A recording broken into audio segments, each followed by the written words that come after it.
Estamos nuevamente conversando con un amigo de este programa y un amigo personal, lo tengo que decir, es Manuel Rodríguez Becerra. ¿Cuál es el tema? Temas ambientales. Digamos simplemente que Manuel Rodríguez fue el primer ministro de Medio Ambiente que tuvo Colombia, abrió el camino, un camino importante que se está abriendo, como todo en la vida, estos procesos no terminan, vinculado académica e investigativamente a todos estos temas ambientales desde la Universidad de los Andes y una serie de programas allí que no vamos a detallar acá, en las cuales él ha sido figura principal o promotor. Y tenemos ahora pues este tema ambiental sobre la mesa. Se está terminando hoy o mañana la reunión en Dubái. Mañana, sí. Mañana termina. ¿A vos qué impresión te deja la reunión de Dubái? Eso es nuevamente una reunión para tomarse la foto, para darse en abrazos, Pues, o algo va a avanzar. Y vos que has vivido varias reuniones de estas. bueno, yo participé en la negociación de la Convención de Cambio Climático.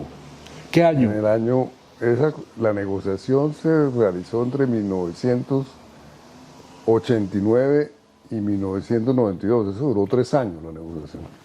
Y en el 92 hubo la famosa reunión de Río sobre medio ambiente y desarrollo. Famosa, sí. A la cual llegaron 120 jefes de Estado.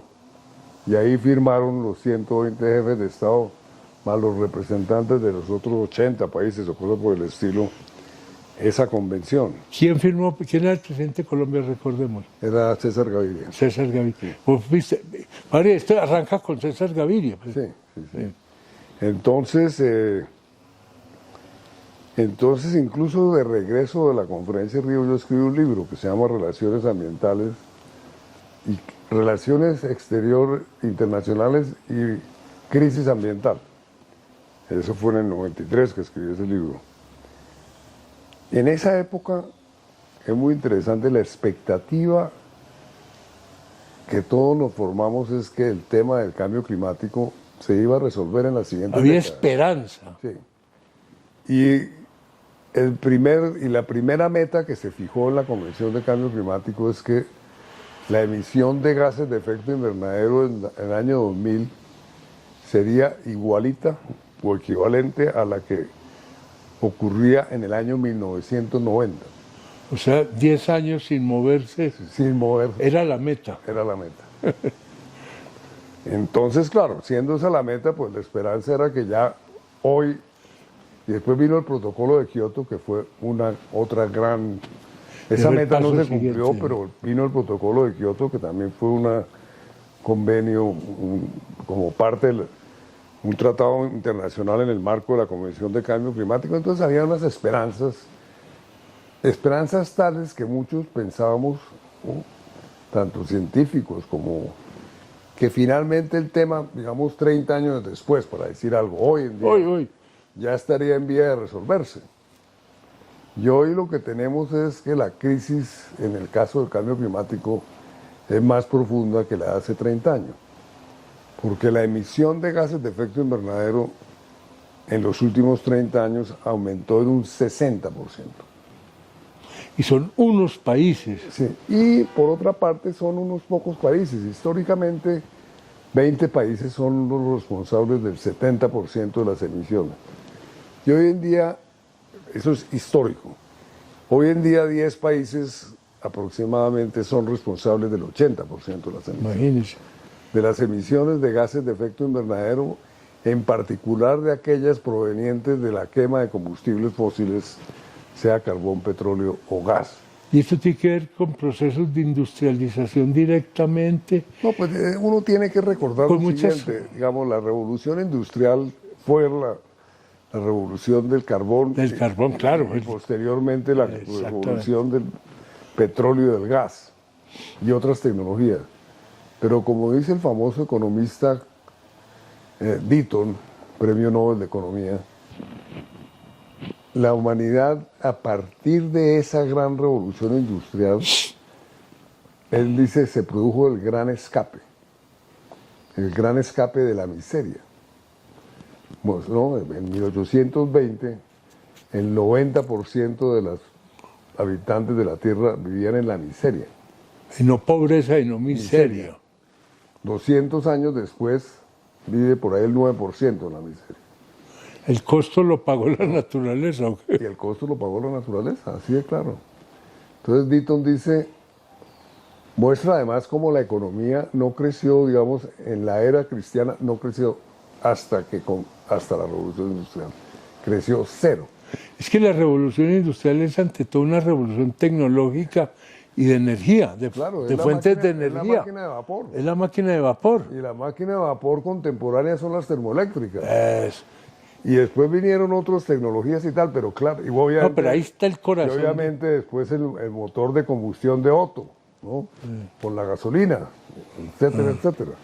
Entonces, claro, uno tiene, y Deaton añade algo muy interesante. Dice, nunca la humanidad en su historia había vivido en tanto bienestar como hoy. Sin con ello desconocer que hay millones de personas que hemos dejado atrás. ¿No? Que viven en la miseria o en la pobreza. Porque hoy en día en la pobreza, digamos, si se toma, como dice el Banco Mundial, un índice de 6.34 dólares per cápita de ingreso como la línea de pobreza, pues viven aproximadamente el 34 a 40% de las personas del mundo en la pobreza. Entonces, claro, hoy en día existe el gran reto de erradicar la pobreza. Y ese es el gran discurso de muchos países. No podemos ponernos ahora a cuidar la naturaleza, a protegerla mientras que tengamos estos niveles de pobreza, o ayúdenos a resolver el problema de pobreza. No, claro, ese es el discurso de la India, bueno, el discurso de la China también. La China. Porque claro, la China es el principal. Y esos son los dos de los más duros. El principal emisor de gases de efecto invernadero la China. Pero per cápita, Estados Unidos es 4 o 5 veces mayor que la China, ¿no? Y claro, la China y la India, digamos, en la actual negociación de Dubái, vuelve a repetirse la historia de la propuesta de no sé cuántos países, creo que en este momento como 120 países, de que se deje de explorar, consumir carbón, petróleo y gas y se pongan fechas precisas para hacerlo. Eso técnicamente es posible. Eso técnicamente es posible, pero política y económicamente. Políticamente, digamos, la India y la China son los primeros que se oponen. Dicen un momentico, nosotros tenemos derecho al desarrollo. Ustedes sí evolucionaban para desarrollarse. Y claro, ahora... por eso en la Convención de Cambio Climático existe el principio de las responsabilidades comunes pero diferenciadas. ¿Comunes pero? Diferenciadas, según el cual sí. es un principio clave que dice muy bien, para arreglar este problema cada país va a contribuir de acuerdo a su responsabilidad. Y la responsabilidad de los grandes emisores es no solamente resolver el problema de emisiones en su sitio, en sus países, sino transferir recursos económicos en forma concesional, es decir, regalados, a los países en desarrollo para que se mitigue el cambio climático, es decir, se disminuyan las gases de efecto invernadero, para que se adapten los países al cambio climático y para algunos, y en algunos casos también todo el tema de compensación y daño. Entonces, claro, ahí el tema es un tema de recursos económicos. Y de prioridades. Es que vos acabas de poner un Twitter impresionante. ¿Cuánto está gastando en guerra en Ucrania y cuánto? No, digamos, hay un fondo que entonces en este momento, que ya se ha adoptado en la pasada COP, y como que se apropió esta COP de ese fondo, que es el Fondo de Compensación y Daños. Daños y compensación, es que hay países, bueno, hay islas, estados que tienen que emigrar, que ya no son viables el en agua el futuro. Entonces, claro, es pagarle en primer lugar a esas alternativas, a esas poblaciones para que puedan migrar, puedan instalarse en otro país, todas estas cosas. Bueno, en este momento dice 700 millones de dólares. ¿Cuánto es 300? 700 millones de dólares de promesa de todos los países. ¿Y cuánto está costando Ucrania en la guerra?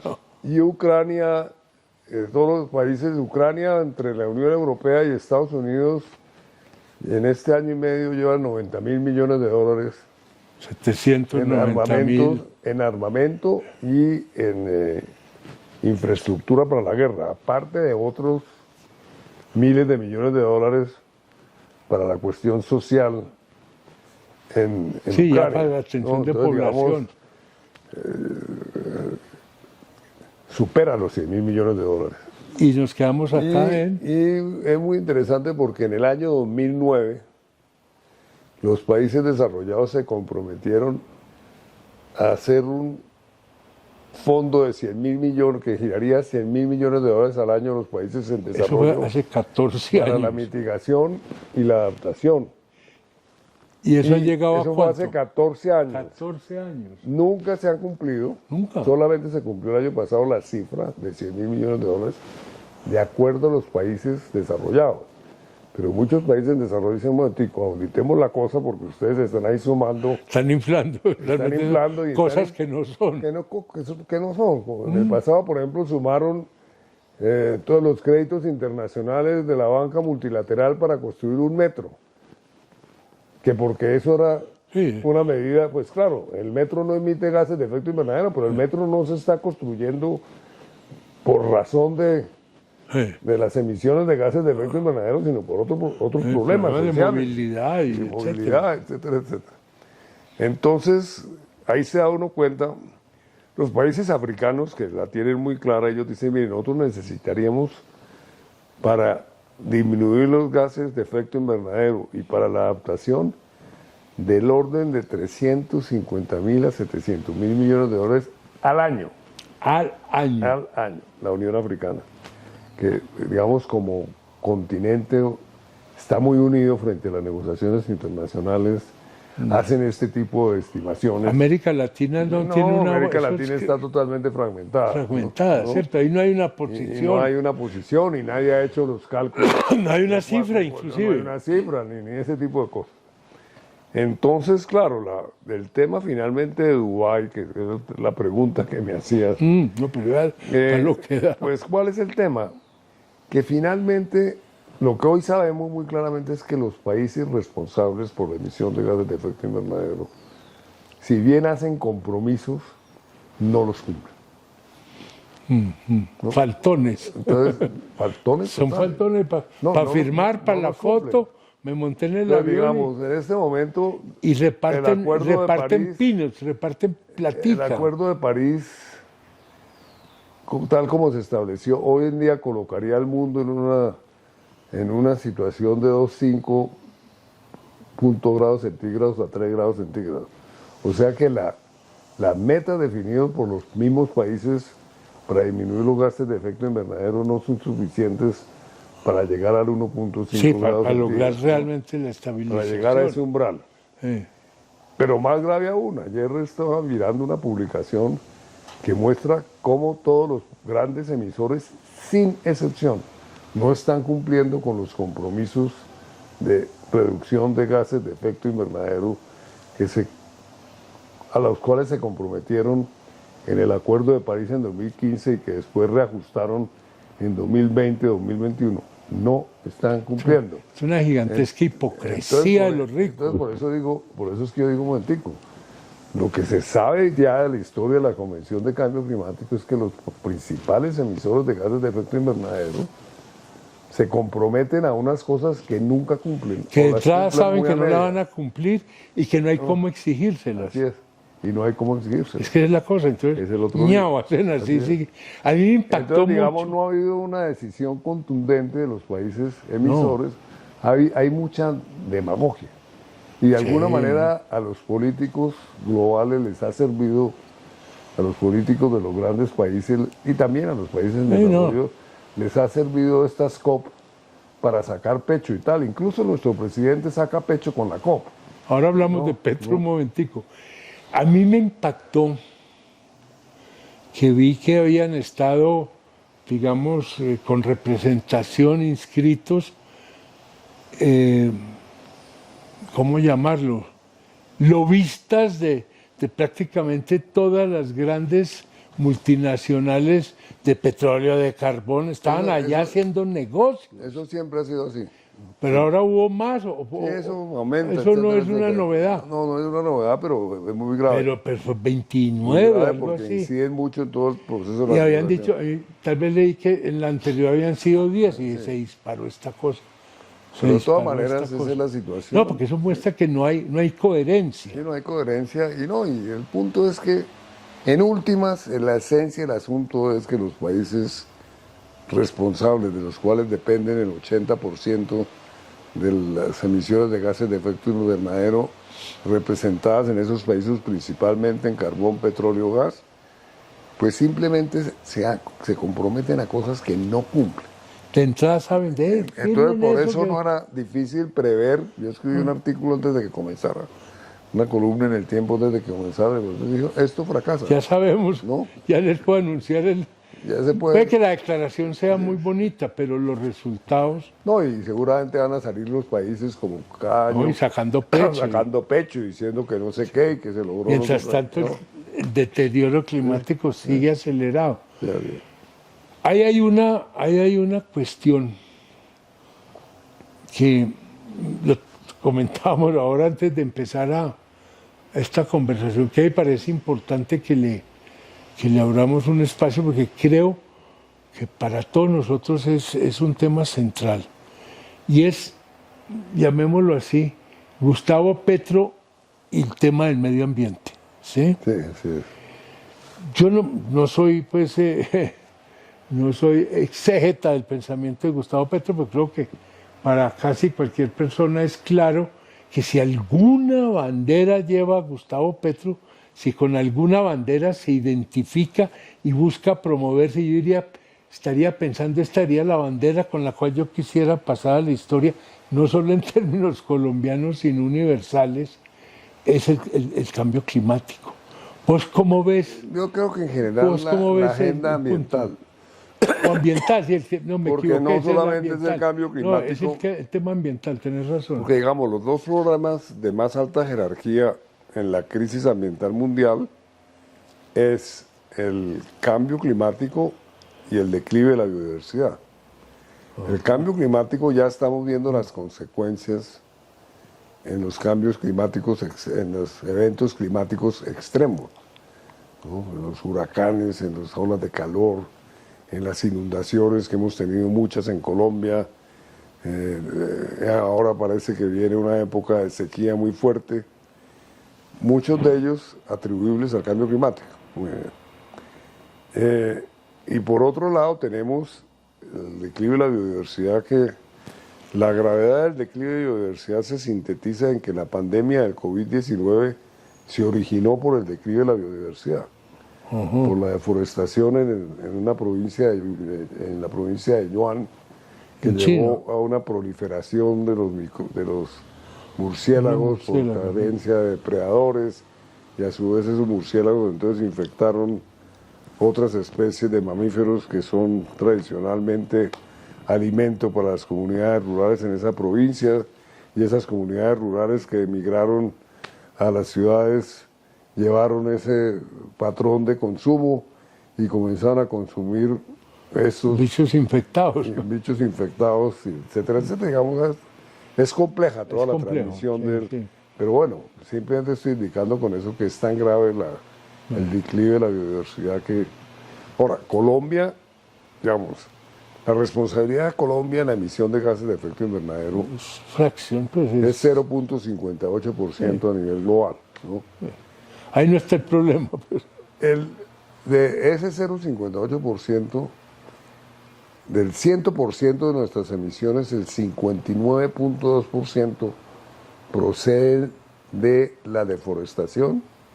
Al deforestarse, al quemarse los bosques, se emite CO2, y de la ganadería, ¿no?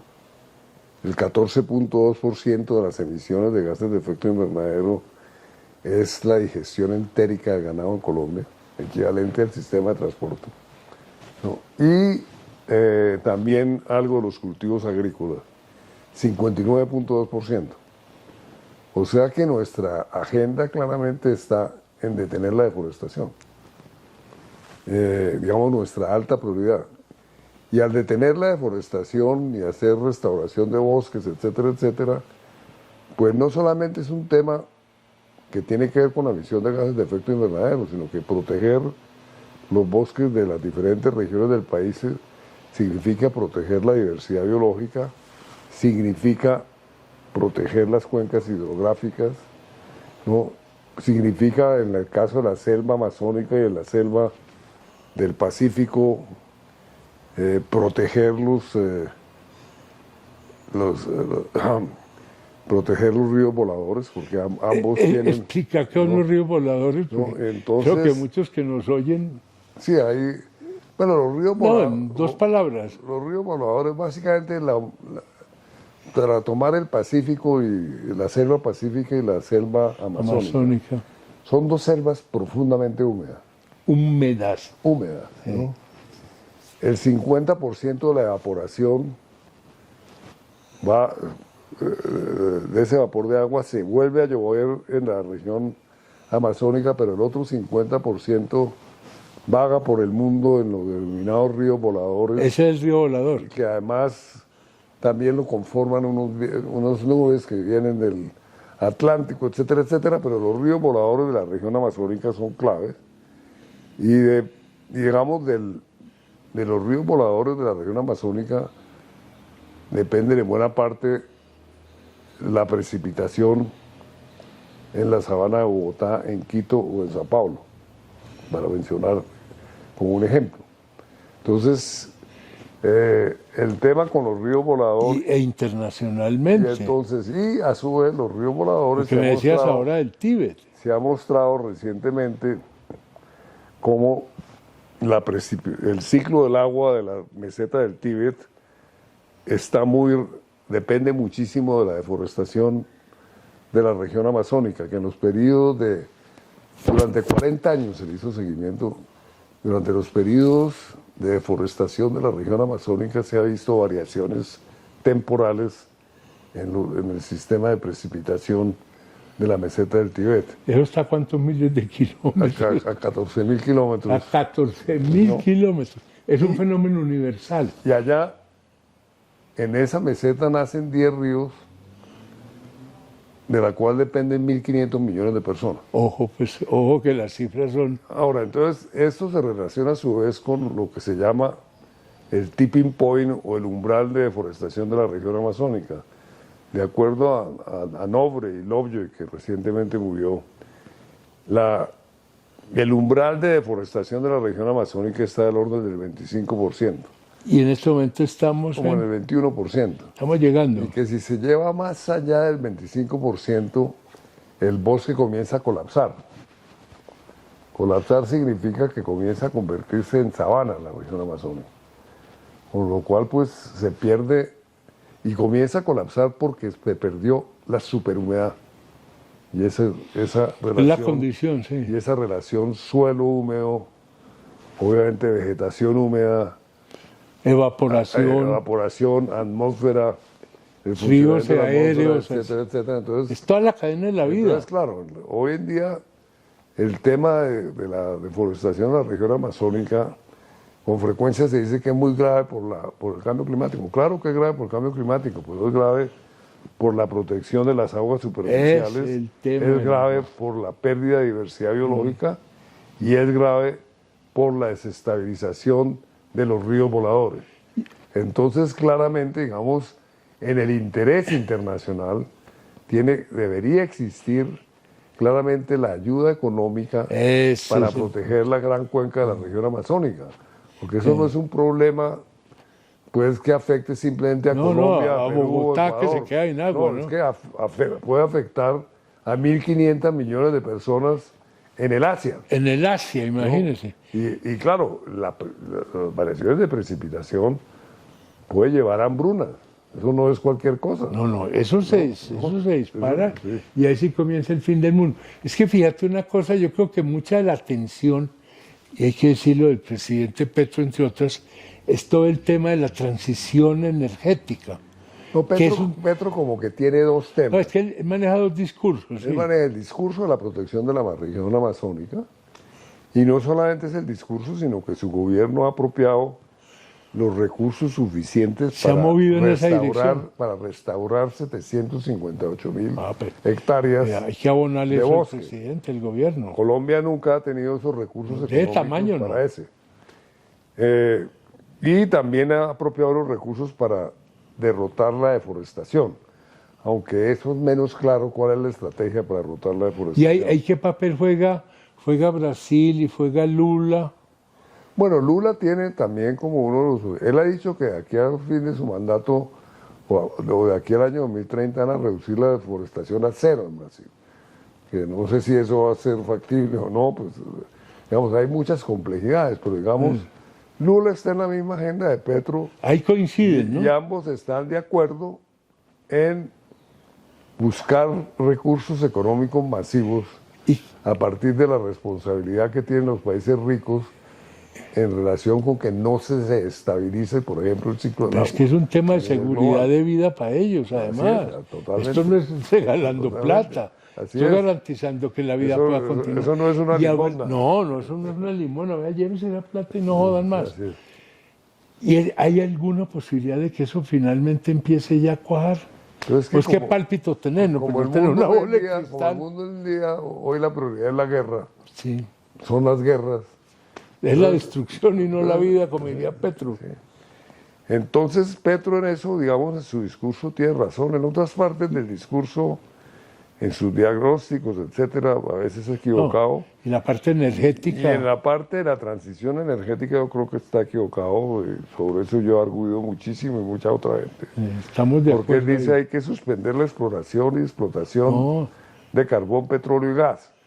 Que se suspenda la exploración de carbón, petróleo y gas, que es lo que la política de su gobierno es condenar al país que en el futuro no va a haber más explotación.